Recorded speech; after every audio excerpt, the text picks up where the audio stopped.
दोस्तों, ये वीडियो सिर्फ एजुकेशन और इन्फॉर्मेशन के लिए बनाया गया है। इसमें जो भी बातें हैं वो इतिहास, पब्लिक सोर्स और रिसर्च पर आधारित हैं। हमारा मकसद किसी भी तरह का जातिवाद, भेदभाव या नफरत फैलाना नहीं है। बस भारत के डाइवर्स हिस्ट्री और कम्युनिटीज के बारे में अवेयरनेस बढ़ाना ही हमारा उद्देश्य है। अगर किसी को अनजाने में बुरा लगे तो वो पूरी तरह से संयोग होगा। आपसे रिक्वेस्ट है कि वीडियो को समझदारी और खुले दिमाग से देखें।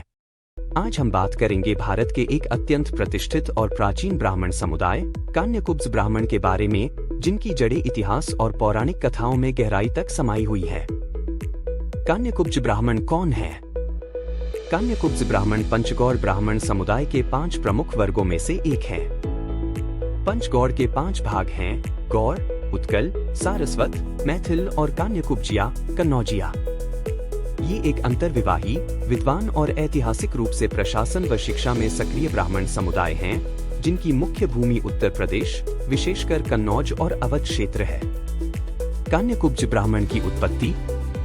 कान्यकुब्ज ब्राह्मणों का नाम कन्नौज शहर से जुड़ा है, जिसका प्राचीन नाम कान्यकुब्ज था। इस नाम की उत्पत्ति एक प्रसिद्ध पौराणिक कथा से मानी जाती है, जिसके अनुसार राजा कुशनाभ की 100 कन्याओं को वायुदेव के श्राप से कुबड़ापन प्राप्त हो गया था। बाद में राजा ब्रह्मदत्त के स्पर्श से वे श्राप मुक्त हुईं और सामान्य रूप में लौट आईं। इसी घटना के कारण उस क्षेत्र को कान्यकुब्ज कहा जाने लगा और वहीं निवास करने वाले ब्राह्मण कान्यकुब्ज ब्राह्मण कहलाए। वैदिक काल से ही यह समुदाय शिक्षा, धर्म और प्रशासन के क्षेत्र में अपनी मजबूत उपस्थिति रखता आया है और सम्राट हर्षवर्धन के समय कन्नौज राजनीतिक व सांस्कृतिक उन्नति के शिखर पर पहुंचा। कान्यकुब्ज ब्राह्मणों की प्रमुख शाखाओं में सरयूबारी ब्राह्मण प्रमुख हैं। आधुनिक समय में भी यह ब्राह्मण समुदाय चिकित्सा, कानून, शिक्षा, व्यवसाय और प्रशासन जैसे अनेक क्षेत्रों में अपनी विशिष्ट पहचान और महत्वपूर्ण योगदान के लिए जाना जाता है।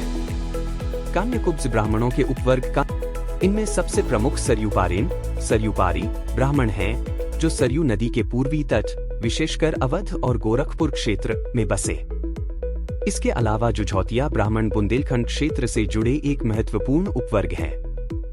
इतिहासकारों के अनुसार लगभग 11वीं शताब्दी में बंगाल की ओर प्रवास करने वाले कुछ कान्यकुब्ज परिवारों ने वहां कुलीन ब्राह्मण समुदाय का गठन किया।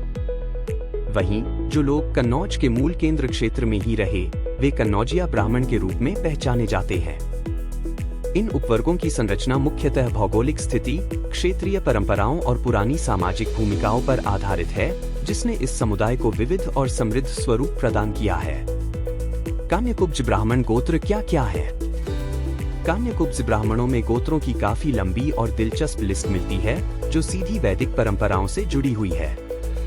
इनके बीच सबसे कॉमन गोत्रों में कात्यायन, भार्गव, गौतम, वत्स, कश्यप और उपमन्यु खूब जाने जाते हैं। जैसे भार्गव और वत्स तो लगभग हर जगह देखने को मिल जाते हैं, जबकि उपमन्यु गोत्र खासकर बिहार के कान्यकुब्ज ब्राह्मणों में काफी ज्यादा पाया जाता है। ये सरयूपारीन ब्राह्मणों में आमतौर पर नहीं मिलता। कात्यायन, जिसकी वंशावली ब्रह्मा से जोड़ी जाती है, और गौतम व कश्यप जैसे प्राचीन ऋषि आधारित गोत्र भी काफी प्रमुख हैं। इसके अलावा आत्रेय, कौशिक, विश्वामित्र, जमदग्नि, वासिष्ठ और हरित जैसे अन्य गोत्र भी देखने को मिलते हैं, जो अलग अलग वैदिक ऋषियों और उनके ज्ञान परंपरा से जुड़े हैं। कुल मिलाकर कान्यकुब्ज ब्राह्मणों की गोत्र परंपरा काफी व्यापक है और इनके वैदिक मूल को साफ तौर पर दिखाती है। कान्यकुब्ज ब्राह्मणों के उपनाम। कान्यकुब्ज ब्राह्मणों के प्रमुख उपनाम उनके वेद ज्ञान, यज्ञीय कर्तव्यों और शैक्षणिक भूमिकाओं को दर्शाते हैं। वेदों की संख्या के आधार पर बने उपनामों में दुबे या द्विवेदी, 2 वेदों के ज्ञाता, तिवारी या त्रिवेदी या त्रिपाठी, 3 वेदों के ज्ञाता और चौबे या चतुर्वेदी, 4 वेदों के ज्ञाता विशेष रूप से प्रसिद्ध हैं। इसी प्रकार उनकी धार्मिक और यज्ञीय विशेषज्ञता को दर्शाने वाले उपनामों में वाजपेय यज्ञ करने वाला, अग्निहोत्री, अग्निहोत्र करने वाला, अवस्थी, यज्ञ की व्यवस्था करने वाला, पाठक, वेदों का पाठ करने वाला, दीक्षित, दीक्षा देने वाला और उपाध्याय, शिक्षक या गुरु शामिल हैं। इनके अतिरिक्त शुक्ल, पांडेय, मिश्रा और भौगोलिक पहचान को दर्शाने वाला कन्नौजिया भी व्यापक रूप से उपयोग किया जाता है। साथ ही उप्रेती, जोशी, भट्ट, बनर्जी और चटर्जी जैसे उपनाम भी इस समुदाय में विभिन्न क्षेत्रों में अपनाए जाते हैं। कान्यकुब्ज ब्राह्मण कहाँ पाए जाते हैं? कान्यकुब्ज ब्राह्मण मुख्य रूप से उत्तरी भारत में केंद्रित हैं, जिनका ऐतिहासिक मूल उत्तर प्रदेश के कन्नौज और अवध क्षेत्रों में है। इन प्रमुख क्षेत्रों के अतिरिक्त उनकी महत्वपूर्ण उपस्थिति मध्य प्रदेश और बिहार के कुछ हिस्सों में भी है।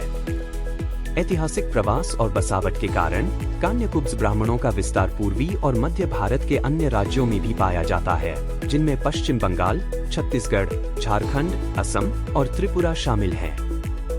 साथ ही वे भारत के पड़ोसी देश नेपाल में भी निवास करते हैं। कान्यकुब्ज ब्राह्मण के प्रसिद्ध लोग कौन कौन हैं? गोस्वामी तुलसीदास।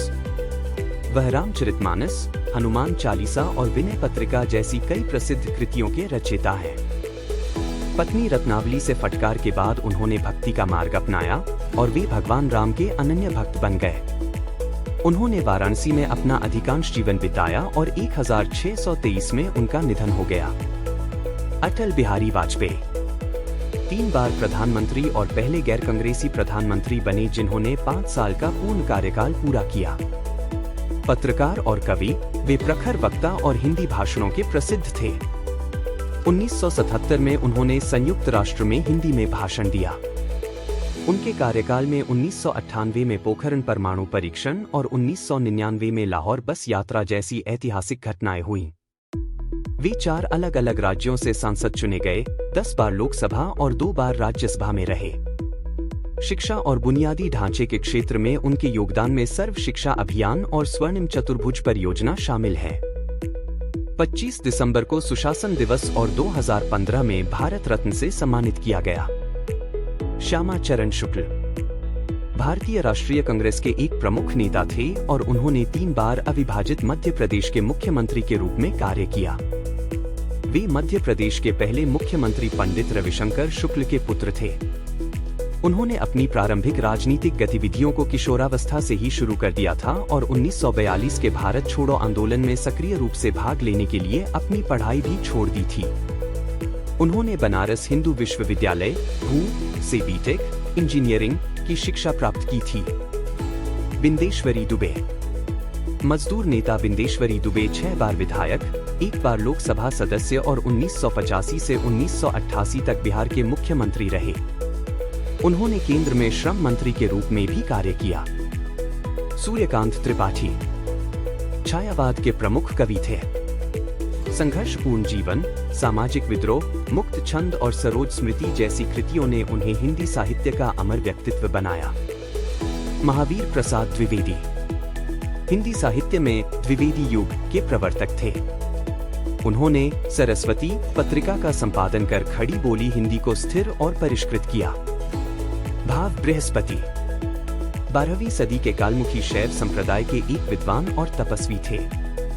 उन्होंने त्रिपुरी के कलचुरी राजा गयकर्ण के गुरु के रूप में कार्य किया। स्वरूपानंद सरस्वती 4 शंकराचार्य पीठों के प्रमुख और द्वारका शारदा पीठ व ज्योतिर्मठ पीठ के शंकराचार्य थे। वे स्वाधीनता संग्राम में भी सक्रिय रहे थे। 1942 के भारत छोड़ो आंदोलन के दौरान उन्हें क्रांतिकारी साधु के नाम से जाना जाता था और वे जेल भी गए थे। वे राम मंदिर आंदोलन और गंगा संरक्षण से जुड़े रहे।